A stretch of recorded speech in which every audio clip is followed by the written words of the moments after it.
September 2nd, 1457. Before sunrise, the hills of central Albania held their breath. Night rain still clung to the leaves above the valley of Albulena, and a pale mist drifted low over the campfires of an Ottoman army so large it seemed less like an army than a dark river of canvas, horses, iron, and sleeping men poured across the earth. From a ridge above that valley, where wet stones pressed cold through leather soles and the smell of pine mixed with the sour smoke of distant embers, a smaller force watched in silence. They had waded through summer heat, through rumor, through hunger, through fear. Now they looked down on an enemy that believed the war was almost over. The Ottoman host below had come into Albania like a jeweled serpent, long and heavy, scales flashing with polished helmets and spear points, its body winding through fields and villages with the confidence of empire. Men had seen its columns from miles away. They had heard the drums before they saw the banners. They had smelled the horses and the blackened grain left behind after another settlement burned. Somewhere inside that enormous machine marched veterans of great campaigns, men who had seen cities fall and walls break and princes kneel. Facing them, hidden in the folds of the land, waited perhaps 8,000 Albanians. Some sources say fewer, some say more. The Ottomans had tens of thousands. 40,000 is the number repeated most often in popular memory. Other accounts suggest 50 or even 60,000. The exact figure matters less than the feeling it created. To the men in the hills, it looked endless. At first, the stakes had seemed merely tactical. Could Skanderbeg survive one more invasion? Could his outnumbered fighters avoid annihilation by a larger, richer empire with deeper reserves of men and money? But the longer the Ottoman army stayed, the larger the meaning became. If Skanderbeg fell, the League of Lege might shatter. If Albania broke, the mountain barrier that had bloodied Ottoman advance after Ottoman advance would weaken. If that barrier disappeared, the road west would feel less like a frontier and more like an invitation. What began as a campaign against one rebellious lord had swelled into something harsher, a test of whether a small Christian resistance on the edge of Europe could keep breathing at all. And below those dripping branches, in that damp half-light before dawn, the empire believed it had already won. That was the danger. Not only the numbers, not only the steel, certainty. For weeks, maybe months depending on which account you trust, Skanderbeg had not given the Ottomans the battle they wanted. He had faded into the mountains. He had let villages whisper that he was broken. He had let enemies think he was in flight. He had let friends fear he might truly be gone. His absence spread like rot through morale. Men wondered if the Lion of Albania had finally been hunted down. Men wondered if betrayal had pierced what force could not. Men wondered if the age of resistance had ended not in one glorious stand, but in disappearance. But on this morning, high above Albulena, the missing man was there. He did not need a throne to be recognized. He needed only the stillness around him. He watched the Ottoman camp with the hard attention of a hunter who had studied a beast until he knew the rhythm of its breathing. He had chosen not the strongest moment to strike, but the softest. Not when the serpent reared, when it slept. What would happen next was more than a clash. It was a lesson written with deception, patience, terrain, and nerve. It was one of the most devastating ambushes of the 15th century. It would rescue a rebellion that seemed close to collapse. It would humiliate men sent by a conqueror who had taken Constantinople. It would remind every power in the Balkans that numbers could still be made to kneel before timing. And for the Ottomans below, waking under that wet Albanian sky, it would begin as a rumor in the trees. Then it would become a nightmare. By 1457, the shadow stretching over the Balkans was no longer a warning. It was a fact. Only 4 years earlier, Constantinople had fallen to Mehmed II, and with that fall, the political weather of the region had changed. The Ottoman Empire was no longer merely expanding. It was consolidating victory after victory with the cold confidence of a force that expected history to move in one direction. Tributary states bent or were broken. Garrisons pushed outward. Roads, fortresses, taxes, hostages, marriages, and threats formed a system stronger than any single battlefield success. In that system, Albania was both small and infuriating. Small because its land was fragmented, poor compared to imperial centers, divided by mountains, valleys, and local rivalries.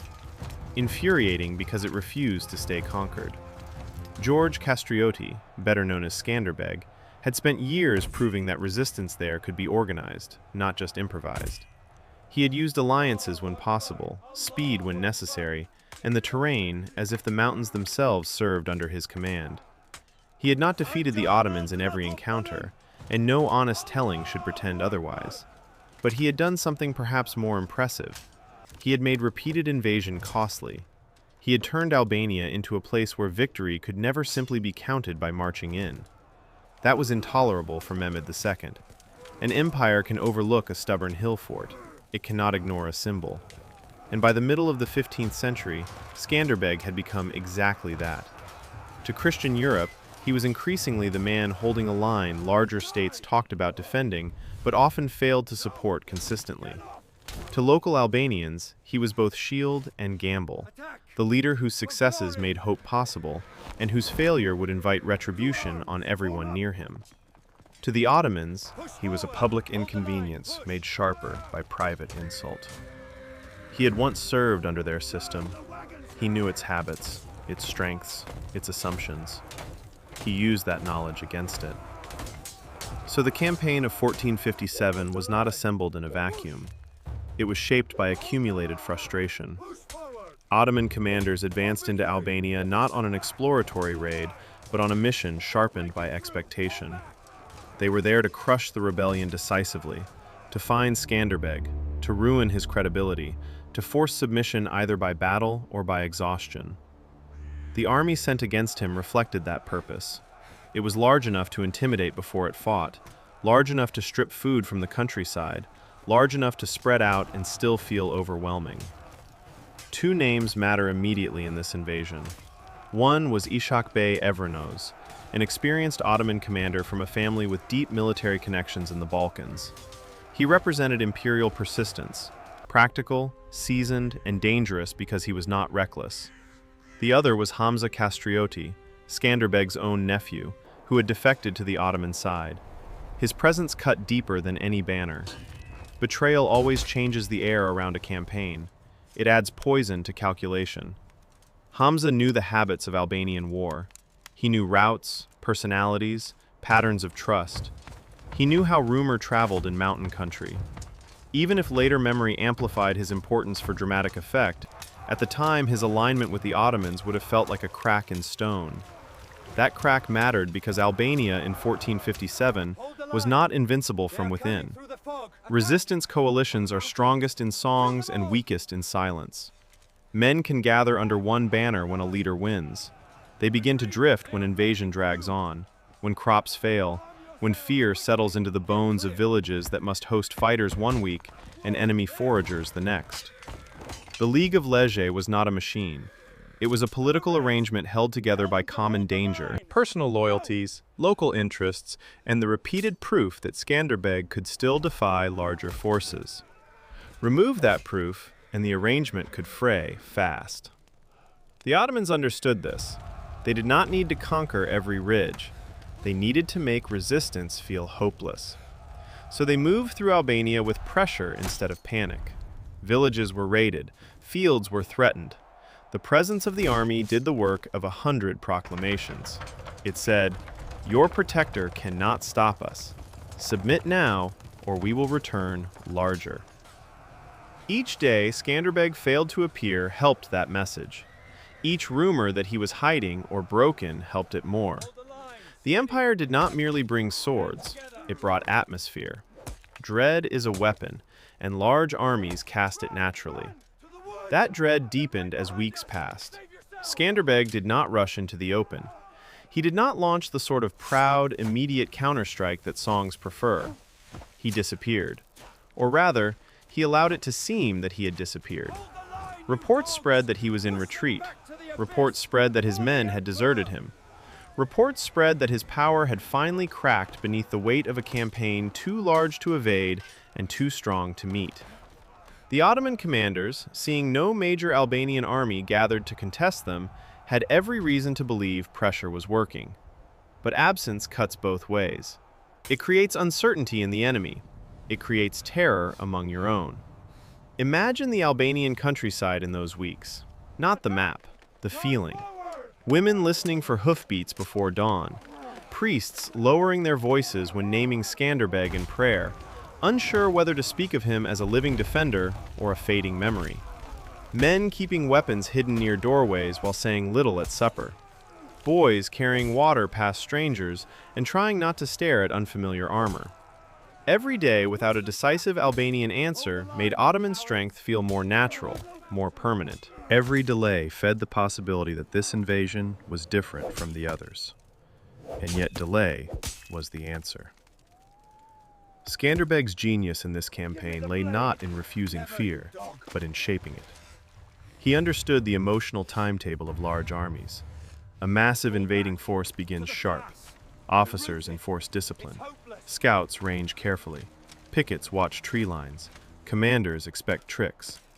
But if the enemy does not strike, if days lengthen into weeks, if the pursued leader vanishes, if food is gathered, if camp life stabilizes, caution softens.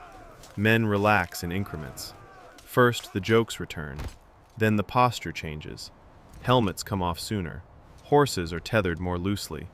Sentries still stand, but their eyes begin to slide over familiar ground. Victory becomes an assumption before it becomes a fact. That is the moment Skanderbeg wanted. He also wanted the land itself to help him. Albania was not a stage on which armies met as equals. It was a labyrinth of slopes, thickets, ravines, narrow approaches, and sudden concealments. Imperial numbers could dominate plains. They could intimidate valleys, but mountains have a way of breaking size into pieces. Columns stretch, communications thin. A camp large enough to feel secure also becomes large enough to hide confusion. A force that can overawe a region can still be surprised if its commander starts believing the region has been pacified. Through action rather than proclamation, Skanderbeg built his answer. He watched, he avoided, he gathered, he waited. Men who wanted immediate revenge had to swallow it. Men who feared he had become timid had to keep following. Men who were hungry had to stay disciplined, while the enemy below seemed fat with certainty. That kind of restraint is harder than a charge. It demands faith without spectacle. So what precisely was at stake by late summer 1457? For Skanderbeg personally, survival and authority were fused. If he failed badly now, he would not merely lose men, he could lose the aura that kept wavering allies aligned. For Albania, the question was whether resistance remained a living political force or collapsed into scattered local endurance. For the wider region, the issue was subtler but real. Every state, prince, and commander watching Ottoman expansion measured possibilities by examples. If Skanderbeg could still wound the empire after Constantinople, resistance elsewhere looked costly but imaginable. If he were finished, the lesson darkened. The campaign therefore became psychological before it became kinetic. Ottoman soldiers marched through a land they believed they were taming. Albanian fighters hid in a land they hoped still recognized them. Smoke lifted from damaged farms. Hooves struck wet ground. Rumors moved faster than riders. Somewhere above all of it, Skanderbeg let silence sharpen into a blade. The most frightening part was how convincing the illusion became. By August, there were men in the Ottoman camp who likely believed they had broken him without needing a great battle. That belief did not appear suddenly. It accumulated through ordinary repetition. Another day with no attack. Another report that Skanderbeg had not been seen. Another village subdued. Another hillside quiet at dusk. Success, in armies as in empires, often begins to smell like routine. But routine in hostile country is a fragile luxury. Beneath it, dread still lives. Some Ottoman soldiers must have felt it in the trees. Some must have noticed how quickly silence returned after their columns passed. Some must have wondered whether the enemy truly vanished so neatly. Yet even those instincts weaken when commanders remain calm and no blow falls. Fear grows tired when it has nowhere to land. That was exactly what Skanderbeg had engineered. He did not erase fear. He starved it, then fed it all at once. The ground around Albulena was not accidental. It was chosen by geography long before it was chosen by men. This was country made for concealment. Rolling heights, wooded ridges, broken lines of sight, narrow passages where a body of troops could disappear behind folds in the land and reappear where it was least expected. In open country, the Ottomans' numerical strength might have pressed the issue. In this landscape, numbers still mattered, but they breathed differently. They clogged paths. They lengthened reaction time. They made a camp impressive from afar and vulnerable from within. A small force that knew where to stand and when to descend could strike not at the strongest point of the enemy, but at the moment when size became weight. Skanderbeg studied that truth with patience. His men gathered not in one obvious mass, but in fragments that could move quietly through familiar terrain. Scouts used ridgelines and forest cover. Messengers traveled routes hidden from the broad logic of the Ottoman advance. The hills did not merely hide bodies, they hid intention. Somewhere above the main camp, fighters waited under branches still wet from night moisture, cloaks absorbing chill, fingers tightening and relaxing around spear shafts and sword grips. They listened to the valley below. Horses snorted softly. Harness buckles clicked. Leather creaked. Men who had spent weeks retreating, hiding, and refusing battle now prepared to reverse the meaning of all that humiliation. Terrain also shaped timing. A surprise attack only works if the enemy is present in the wrong mental state. Skanderbeg did not want to collide with an army marching alert in battle order. He wanted an army settled, spread, comfortable, its routines exposed. A camp is a living organism with organs scattered through space. Sleeping areas, horse lines, baggage, command tents, cook fires, servants, smiths, reserves, sentries, runners. Disrupt the right points at the right time, and panic spreads faster than instruction. Men wake into noise with no clear front. Horses break loose. Officers shout against confusion. Units that would fight well in formation cannot even find one another. That was the simplicity beneath the brilliance. Skanderbeg did not need magic. He needed sequence. First, let the Ottomans believe the campaign had entered a safe phase. Second, identify ground from which hidden forces could descend hard and fast.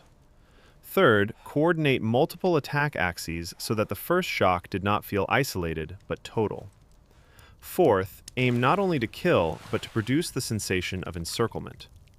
In ambush, perception can be deadlier than arithmetic. Men who think they are struck by a larger force than the real one often help create their own defeat.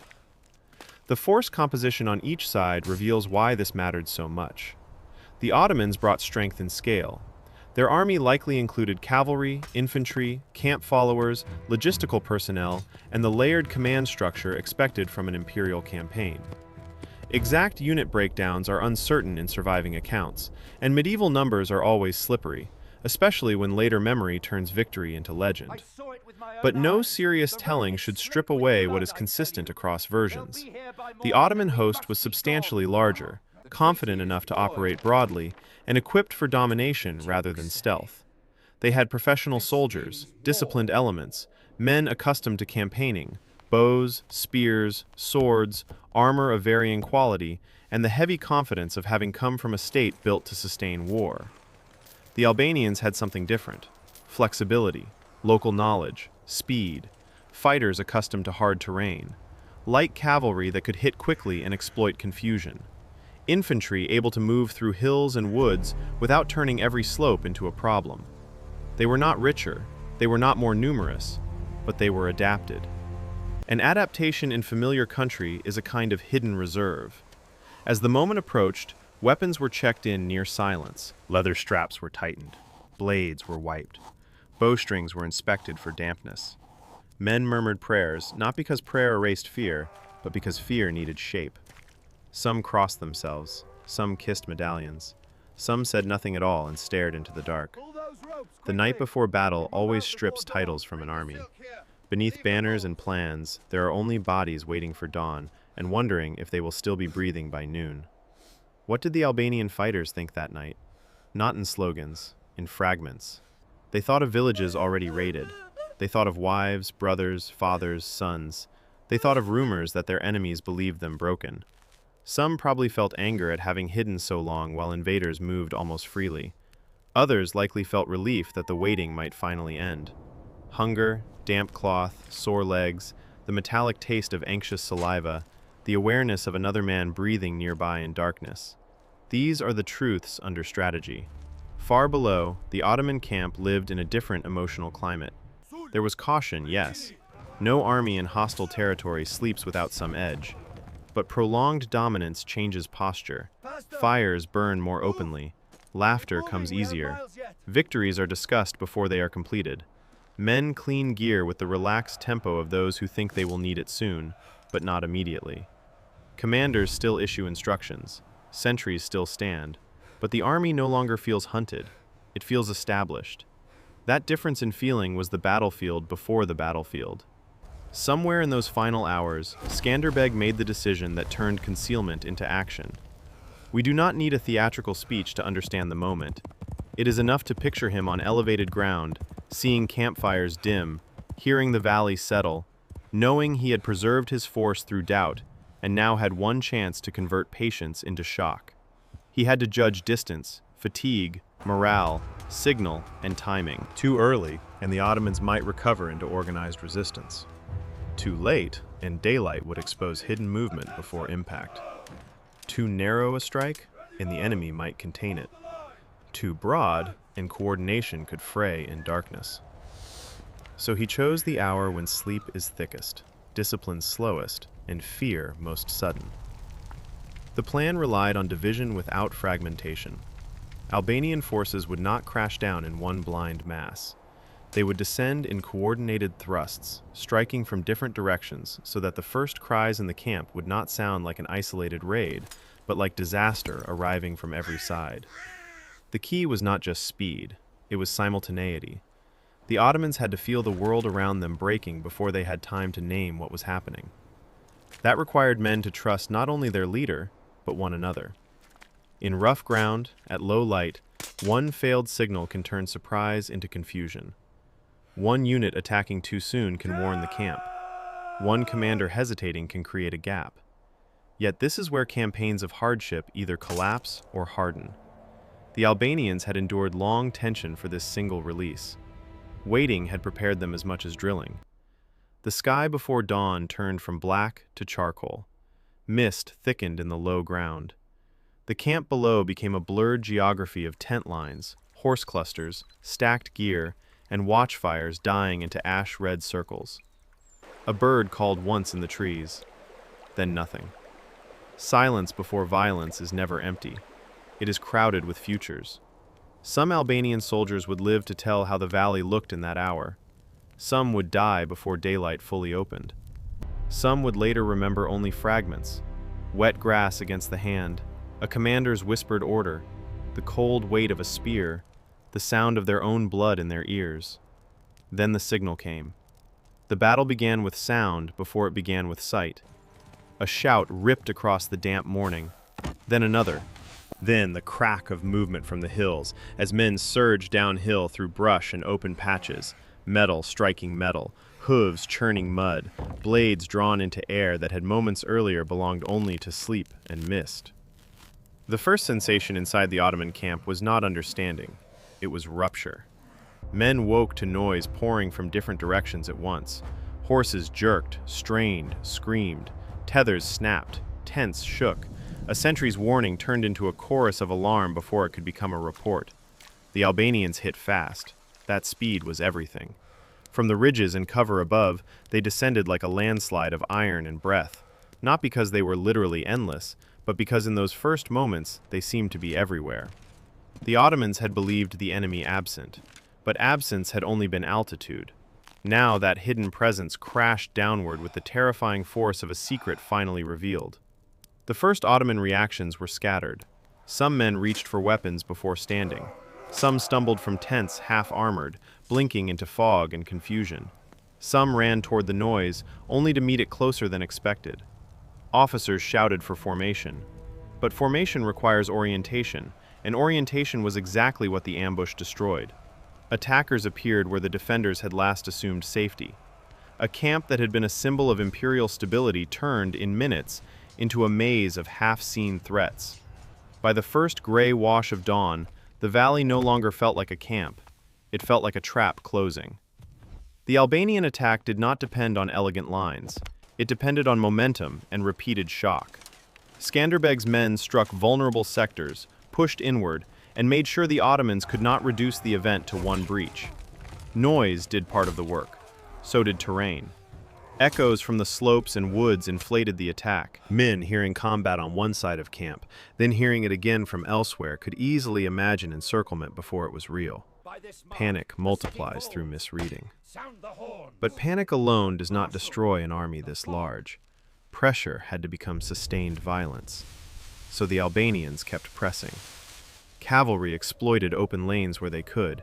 Infantry cut through the edges of the disordered camp. Wherever Ottoman soldiers tried to stabilize, they were forced to do so under surprise, incomplete information, and the terrible suspicion that the enemy knew the ground far better than they did. An imperial army used to projecting dominance suddenly had to claw for coherence in a valley chosen by someone else. The smell changed first. Damp earth, frightened horses, churned grass, smoke kicked into motion, the sharp iron scent of fresh combat. Then the sound thickened. Not one battle cry, but many. Orders in Ottoman Turkish, warnings, prayers, the low-impact sounds of bodies meeting bodies, the slap of mud under boots, the clatter of dropped gear, the thud of hooves too close to tents, men slipping, men rising, men not rising. The Ottomans were not cowards. That matters. Too many weak retellings make victory look cheap by making the enemy foolish from the start. They were seasoned soldiers in a bad position. They tried to respond. Officers attempted to gather men around standards. Pockets of resistance formed. Arrows were loosed from hurried ranks. Blades found hands. The empire's military culture did not vanish at first shock, but it had been forced to wake inside someone else's design. Every few moments brought another reversal. A unit thought it had clear space to reform, but Albanian riders burst through a gap in the camp. A commander thought the assault was concentrated on one flank, but fighting broke again near baggage and horse lines. Men thought the attackers were few, but the hills kept giving back more noise, more motion, more fear. The Ottomans expected a retreating foe, but the foe had been rehearsing return. They expected to pursue, but now they were being driven. As daylight strengthened, details sharpened. Wet banners, mud-splashed legs, faces drained by sudden exertion. Albanian fighters driving downhill with the fury of men who had swallowed humiliation for weeks. Ottoman troops dragging shields into place, trying to build islands of order inside moving chaos. The valley floor, moments earlier soft with camp routine, had become a broken field of collision. Hours passed, though to many inside the fight it must have felt like one prolonged blow. Skanderbeg's command structure showed in the second phase of the battle. Surprise began the work. Direction kept it alive. Albanian forces did not simply explode and then disperse. They pressed in coordinated waves, sustaining pressure so the Ottomans could never decide whether they were facing raid, breakthrough, or full-scale encirclement. Each minute of uncertainty made recovery harder. The Ottomans had more men, but more men without aligned purpose can deepen confusion. A large camp under attack generates obstacles for itself. Frightened animals, blocked passages, broken lines of communication, local commanders acting on local impressions. Hamza Kastriotti's presence now turned bitterly ironic. If he had come expecting to help trap his uncle, he instead found himself inside the mirror image of that hope. One can imagine the moment recognition hit him. Not merely that an attack was happening, but that the entire preceding campaign of absence and weakness had been part of the mechanism. Betrayal had not granted the Ottomans mastery over Skanderbeg. It had perhaps made them too confident that they understood him. By mid-morning, several things were happening at once. On one side of the camp, Ottoman units fought stubbornly enough to prevent total, immediate collapse. But elsewhere, movement became flight. Men who cannot see a stable center begin choosing survival over obedience. Pack animals broke loose. Tents fell or were slashed aside. Supplies became obstacles underfoot. Commanders trying to transmit simple orders had to compete with terrain, distance, and sheer noise. Messengers sent one way might find the path blocked by combat before they reached it. The Albanians sensed that shift. Ambush is not only about the first strike. It is about reading when fear turns from sharp to liquid. When men stop thinking, "we are under attack," and start thinking, "we are trapped." That is when pursuit becomes more valuable than measured exchange. So Skanderbeg's force kept accelerating pressure at the exact moment the Ottoman camp most needed time. But large armies can still kill while breaking. This is where the battle turns from elegant plan to raw endurance. Albanian fighters plunged into close combat against men still dangerous, still armed, still capable of cutting them down if momentum faltered. Spears struck and splintered, swords rose and fell, shields slammed, horses crashed through half-cleared paths, men grappled in mud. The songs of later centuries can make such moments sound clean. They were not clean. They were exhausting, frightening, and local. One ridge mattered. One tent line mattered. One knot of soldiers holding for 5 minutes mattered. Near the center of the camp, officers on the Ottoman side likely tried to anchor resistance around recognizable command points. That is what experienced armies do. They seek a spine. But the Albanians had already targeted the nerves. Pressure from multiple directions meant every attempt to build a center risked isolation. Units that might have performed well in ordered battle could not count on neighboring units still being where they expected. Men who heard orders could not always obey them. Men who obeyed them could not always find clear routes. By late morning, the illusion of control had begun to rot. The camp's size now worked against it more openly. Fires spread in patches where disruption had toppled routine into destruction. Smoke blurred already uncertain sightlines. The ground, torn by hooves and boots, became slick in places. The taste of fear sat dry and bitter in the mouth. Men shouted themselves hoarse. The Albanian attack kept finding weak seams because the very scale of the Ottoman presence created too many seams to defend at once. Then came the emotional center of the battle, the moment when a powerful army realizes that the smaller force in front of it is no longer merely surprising it, but defeating it. That realization is not announced. It travels body to body. One soldier sees veterans backing away. One horseman notices that standards are no longer advancing, only shifting. One officer hears answers that sound less like obedience and more like alarm. Men trying to hold a line begin glancing behind them more often than ahead. Wounded are left where they fall because there is no stable rear. The valley itself seems hostile. The trees above, the slopes around, the echoes across wet air, all of it feels complicit. At that point, Skanderbeg could do what all great ambush commanders hope to do: turn a battle of contact into a battle of collapse. He pressed harder. A fresh surge from the Albanian side crashed into sectors already bent by confusion. Whether every movement was perfectly timed by modern staff work standards matters less than the cumulative effect. The Ottomans never regained the mental altitude they needed. Each partial recovery was struck before it matured. Each attempt to impose sequence was met by renewed disruption. Skanderbeg's months of disappearance now paid out in minutes of dominance. Noon approached. The sun, weak through cloud and smoke, lifted enough to strip the last illusion of dream from the field. This was not a raid, not a skirmish, not a temporary embarrassment. It was a battle the Ottomans were losing. Some fought all the harder for that very reason. There must have been knots of resistance where experienced men gathered around commanders and cut back at the attackers with grim skill. There must have been places where Albanian fighters paid dearly to keep the momentum alive. Victory in ambush is never bloodless for the ambusher. Men charging downhill into armed resistance do not pass untouched through history. But morale now leaned, and when morale leans in rough terrain under sustained surprise, physical collapse often follows quickly. The pursuit phase began before the formal battle ended. On portions of the field, Ottoman movement shifted from repositioning to escape. Once that happened, the camp ceased to function as a camp at all. It became wreckage around routes of flight. Albanian cavalry and fast-moving fighters exploited those routes mercilessly. The purpose now was not just to drive the enemy back, but to make the defeat unforgettable, to punish retreat so hard that the imperial army could not preserve the dignity of orderly withdrawal. This is where numbers from chroniclers rise and wobble. Medieval victors often inflate enemy losses, and later memory loves round catastrophe. But even with caution, the scale of the Ottoman defeat at Albulena was severe enough to echo across sources. Men were killed in combat, killed while trying to flee, captured in large numbers, and stripped of the confidence they had carried into the valley. By early afternoon, the valley no longer sounded like organized war. It sounded like a storm after the trees start breaking.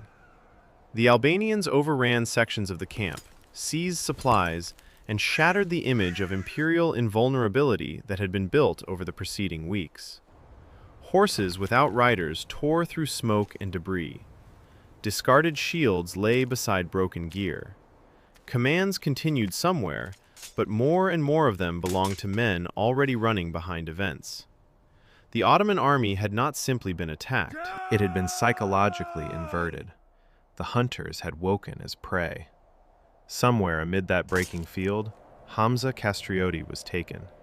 The symbolism could not have been lost on anyone who knew the campaign's emotional shape. The relative who had crossed over, the man who had helped embody the possibility that Skanderbeg's house itself might be split beyond repair, ended this battle not triumphant beside Ottoman success, but captured in the ruin of the force he had accompanied. Ishak Bey Evernos escaped, and that escape mattered. Great defeats still need survivors to carry truth home, but escape is not the same as command. What left Albulena was not the army that had entered it. The Albanian pursuit, though hard, was not mindless. A smaller force cannot afford to dissolve entirely into blood-hot chasing. The best accounts of such victories suggest alternating fury and practicality. Strike fugitives, gather captives, secure materiel, confirm which enemy sectors are still dangerous, and ensure success does not reverse into overextension. Skanderbeg had won by discipline as much as audacity. He would not risk losing the fruits of ambush by turning triumph into chaos. Even so, the field itself had become a brutal witness. Men lay where surprise had found them. Others lay where resistance had stiffened and failed. Tents sagged or burned. Gear trampled into mud. Horses dead or riderless. The smell of torn earth mixed with sweat, smoke, and the thick exhaustion that follows concentrated violence. Victory has a physical aftermath that songs rarely capture. Shaking hands, sudden thirst, ears ringing after hours of shouting, men staring at objects without seeing them, the body trying to understand that it is still alive. By the middle hours of the day, the decisive work was done. Albulena belonged to Skanderbeg. Yet battles do not end when the striking stops. They continue in recognition. Word would spread first through the survivors and the nearby land, then outward through the Balkans. Men who had spent weeks hearing that Skanderbeg was broken would hear instead that he had lured a huge Ottoman army into carelessness and smashed it. Villages that had felt abandoned would feel the air change. Enemies who had measured the campaign as a nearly completed imperial success would be forced to recalculate. Allies, doubters, opportunists, clergy, merchants, envoys, all would absorb the same hard lesson in different language. The man in the Albanian mountains was not finished. Toward late afternoon, the pace of killing eased, replaced by the grim arithmetic of aftermath. The casualty figures attached to Albulena vary, as medieval figures often do. Some accounts speak of around 15,000 Ottomans killed. Others push the dead far higher. Just as striking are the reports of prisoners, sometimes given as 15,000 captured. Exact numbers should be handled with care. Chroniclers wrote for memory as much as measurement, but even the lower plausible readings suggest disaster on a scale the Ottomans could not hide. This was not a minor reverse. It was the destruction of a major campaign's confidence. Albanian losses were lighter, though not trivial to those who bore them. Smaller armies feel each death with brutal intimacy. A large empire can replace units on paper. A resistance coalition loses cousins, neighbors, names known across valleys. Every man absent at evening is a story cut short at close range. Yet proportion matters in war, and proportion at Albulena favored Skanderbeg decisively. He had traded patience for shock and won at a ratio that strengthened myth without needing invention. The treatment and fate of commanders shaped memory too.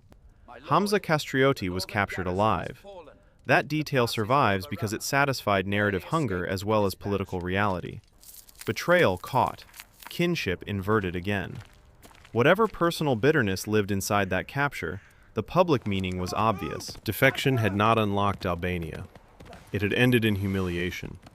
Ishak Bey Evrenos escaped, carrying with him not glory, but the obligation to report a failed campaign. To survive defeat is sometimes harsher than to fall in it. The living must explain. As the field settled, the visual scale of what had happened emerged more clearly. In the morning, the camp had looked like durable occupation. By evening, it looked like an interrupted empire. The smoke drifted differently now, not from routine fires, but from wreckage. Banner poles leaned or lay snapped. Cooking vessels, baggage, arrows, harness, torn cloth, broken shafts, and abandoned armor marked where military order had ruptured into debris. Somewhere a wounded horse kicked weakly. Somewhere men moved among the fallen, searching for friends, stripping usable equipment, gathering prisoners, calling names that no one answered. The valley that had seemed to belong to Ottoman certainty belonged now to Albanian memory. There is always a stillness after decisive battle that feels almost offensive in its calm. Birds return too soon. Wind moves through trees as if men have not just murdered one another beneath them. The light softens. The eye begins noticing ordinary things again. The curve of a branch, the wet shine on a rock, the way smoke thins as evening approaches. This return of the world to itself can feel cruel. For survivors, it is also proof. History happened here, and the earth does not pause for it. If there was any extended mopping up after the main clash, it would have involved securing prisoners, recovering valuable animals and supplies, checking for renewed resistance, and ensuring that the Ottoman remnants could not quickly regroup in the immediate area. Such labor is less famous than the charge, but no less important. Armies are fed by what they preserve after winning. Skanderbeg's triumph gained not only symbolic value, but material relief from the seizure of enemy goods and the interruption of Ottoman momentum. The battlefield also became testimony. Men who had feared Skanderbeg's silence now saw what that silence had purchased. Men who had doubted him would have to doubt more quietly. In resistance movements, perception can be as nourishing as bread. Albulena fed morale at the exact moment morale might have starved. And as dusk approached, what remained visible from a ridge above the valley must have been astonishing. Not because every detail was grand, because the whole pattern had reversed. The huge invading camp had entered the day as a promise of final suppression. It ended it as a warning against complacency. The small, hidden force had entered the day as rumor.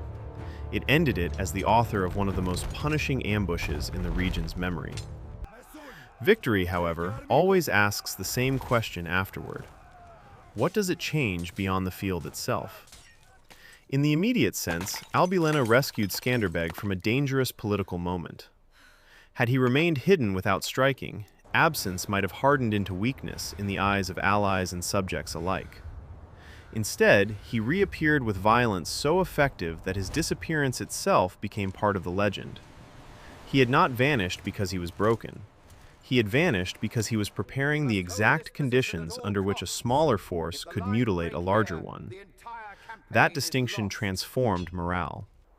Men who had feared the rebellion was fading now saw that it could still seize the initiative against enormous odds. Strategically, the battle forced the Ottomans to confront an old problem in a new form. Numbers and imperial resources could invade Albania. They could devastate. They could overawe. But they still could not guarantee that a campaign would end on their own terms. Albulena reminded them that Skanderbeg remained exceptionally dangerous when underestimated. It also complicated any simple narrative of inevitable imperial absorption. The empire was still stronger overall. History did not reverse because of one ambush. But strong powers prefer their victories to feel automatic. Albulena made Ottoman warfare in Albania feel expensive again. For neighboring powers and watching courts, the battle's message spread far beyond the casualty totals. Christian Europe often admired Skanderbeg from a distance, praising him more cheaply than supporting him. Yet admiration itself has political value when joined to proof. Albulena provided proof. It reaffirmed that Ottoman expansion, though formidable, was not a law of nature. Resistance still had methods. Mountain warfare, deception, patience, and local adaptability could wound even a campaign launched under imperial confidence. In military terms, the battle stands as a masterpiece of psychological timing more than brute innovation. Skanderbeg did not invent ambush. Ambush is ancient. What he perfected here was the emotional architecture around it. He allowed rumor to fight for him. He used absence as deployment. He made the enemy's growing certainty part of the battlefield. Then he synchronized terrain, morale, and surprise so cleanly that a numerical disadvantage became the foundation of victory rather than its obstacle. That is why Albulena matters beyond Albanian national memory. It demonstrates a permanent truth of war. Strength is not just what an army possesses, but what it believes at the wrong moment. Large forces often lose not when they are weakest materially, but when they become narratively comfortable. The Ottomans came to think the story was already written. Skanderbeg let them think so. Then he changed the ending. There is also a philosophical harshness in this battle that returns us to the opening mist over the valley. Empires like continuity. They need roads, taxes, schedules, routines, confidence.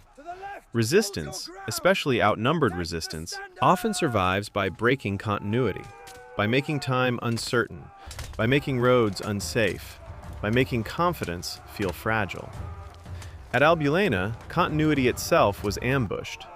The orderly sequence the Ottomans expected, from campaign to submission to victory, cracked in a single morning, and that fracture echoed. Skanderbeg's legend did not rest on one battle alone, nor should it. Legends built on only one field are brittle. His reputation endured because Albulena joined a pattern: repeated defiance, shrewd use of terrain, political resilience, and a willingness to fight empire without pretending empire was weak.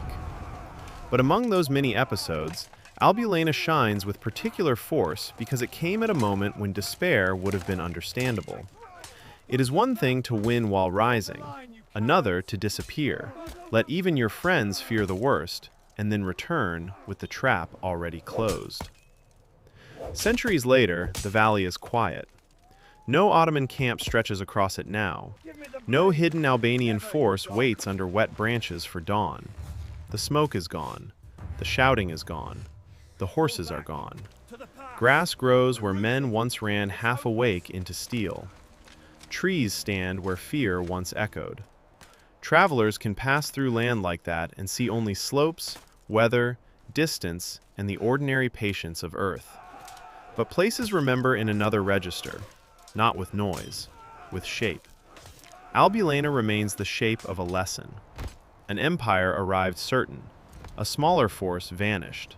The silence deepened. Then the hills moved. And history, for one hard morning in 1457, moved with them.